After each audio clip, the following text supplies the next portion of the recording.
Hey, what's up guys? How is your day today? I hope all of you are doing fine. Anyway, today I'm so excited to share with you about my experience pulling for Jet Cutter.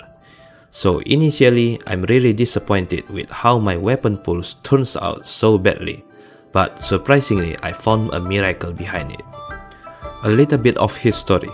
I really love weapons in Genshin Impact, or rather I can say I really addicted with weapons, especially when 5-star dedicated weapon come with that eye-catching design and utility. As you can see right here, almost all of the limited time weapon, I have it. Except few that honestly in my opinion I say is bad, in terms of how effective it perform compared with 4-star, or just because I don't like the design, like Everlasting Moonglow, Vortex Vanquisher, you name it. And I also miss few good one like Mistplater and Thundering Fury. I don't know what I'm thinking on that time, I just skip it, which caused me big regret every single day. Okay, so back to the Jet Cutter. Well, I also don't have Jet Cutter yet until this banner. I've skipped it multiple times and I just really want it right now to play around with my sword unit, especially when I know Ayato may need it in the future. But this time, it's really misery. I was so devastated by how unlucky I am. First time in my history, pulling for weapons in Genshin Impact turns out so bad. I lose soft pity, I lose hard pity. I got Kagura Verity, which I don't need it for now. I lose hard pity and got another Skyward Blade. I almost flipped my table. Basically, it forced me to get Jet Cutter only after my fate points is full. To be honest, this is the first time I need full fate point to get the weapon that I want. Okay, so after reanalyzing all of the weapon I get so far, I'm so surprised by how many Wavebreaker fin that I got. Even after I fully refined it, I still got 2 left. So, not long after that I decided to give it a try, fully maximize it at level 90, and hell yeah, it amazed me. Turns out, this Wavebreaker fin is absolute beast as a 4-star weapon, especially if you use it on Polearm unit that rely on burst. Let's take a look what it offers at level 90 Refinement 5. So, it has 620 base attack with 13.8% attack bonus. But the passive is the main thing that makes this weapon great. It says for every point of the entire party combined maximum energy capacity, the elemental burst damage of character with this polearm will increase by 0.24%. A maximum of 80% increase can be done this way. So let's say you have a 250 total energy point in your party. Simply multiply it with 0.24% will make it convert as 60% elemental burst damage bonus. Okay, so how I gonna test this wave fin? First, I only choose a polearm users that will benefit from this polearm, or basically unit that rely on the burst to deal a lot of damage. Second, I think I will use Primo Geovisap as an example for testing. And last, I won't use any foot buff, any team buff, or any debuff to Geovisap, so basically it's raw damage output. Okay, let's get started. The first lucky unit to try this Wavebreaker fin is Rosaria. While Rosaria is not famous for his burst damage, but it still can deal a decent damage if built correctly, beside her support capabilities for team. So it should be worth to see how good she is with this polearm.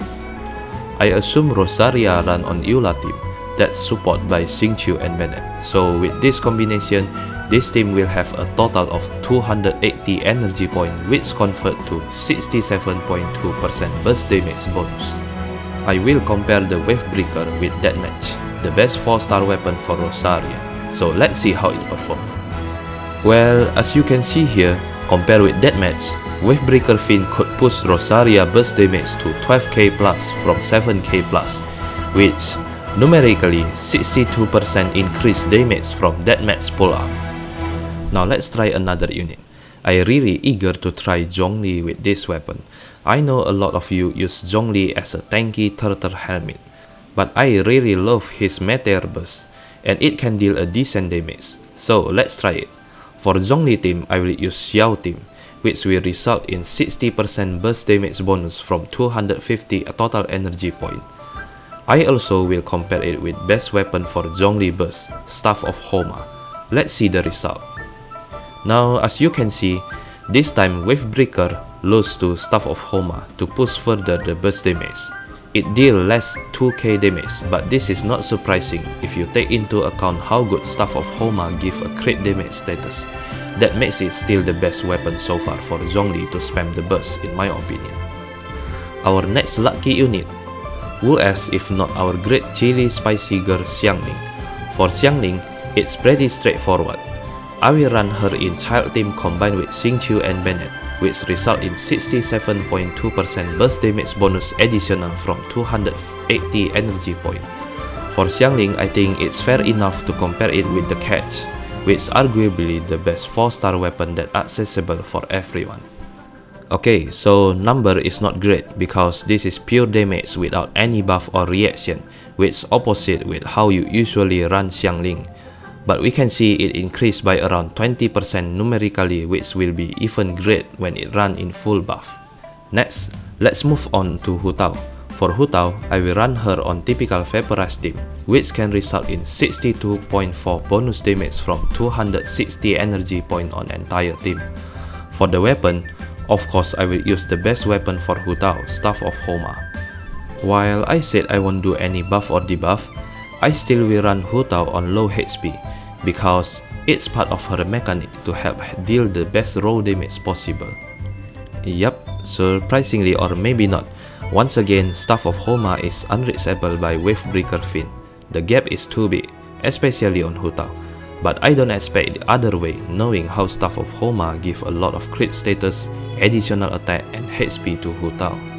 Now it's time to run on our last possible Polearm burst damage unit, the Raiden Shogun. For Raiden, I will run her on her usual national team, which can result in 74.4% bonus damage from total 310 energy.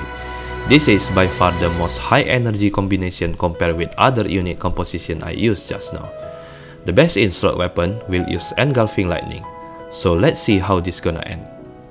It came out as I predicted, because Raiden national team has built up a lot of energy point, so to speak in number, it deal around 16% damage increase for the burst damage, while also result in higher DPS per charge attack for the entire burst damage, which makes this Wavebreaker Fin somehow one of the hidden gems for Raiden Shogun, if you want to reach higher damage output.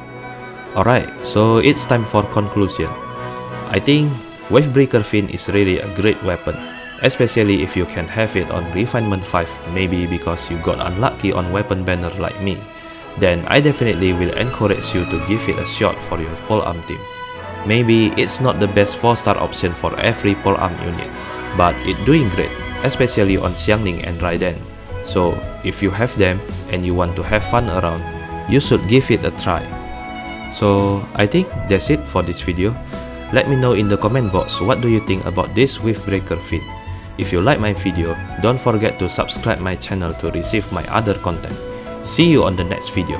Have a good day.